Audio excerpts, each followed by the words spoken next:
Evdə hazırlanan tortlarla market tortlarının fərqi nələrdir? Bir neçə dəfə müştərilərim mənə yazdı ki, səndən tort almaq yerinə gedib marketdən tort alaram, eyni şeydir. Xeyr, eyni şey deyil. Çünki zavodda hazırlanan tortların tərkibinə daha çox konservantlardan istifadə olunur. Yəni tortun gec xarab olması üçün konservat qatılır. Bunun nəticəsində də tort 10 gün, 15 gün təzə qala bilir.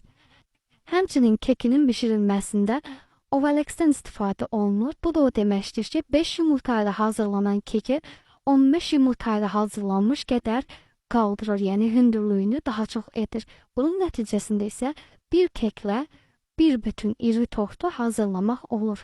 Və nəticədə bədənimizə daha çox kanserogenlər daxil olmuş olur. Amma evdə hazırlanan tortlara konservantlar vurulmur. Çünki sifarişlə hazırlandığı üçün uzağı 2 gün, 3 gün ömrü olur. Bişirilən hazırlanan kimi zakaz götürülür və yeyirik bitir. Buna görə də siz qərar verin, ev tortları yoxsa market tortları.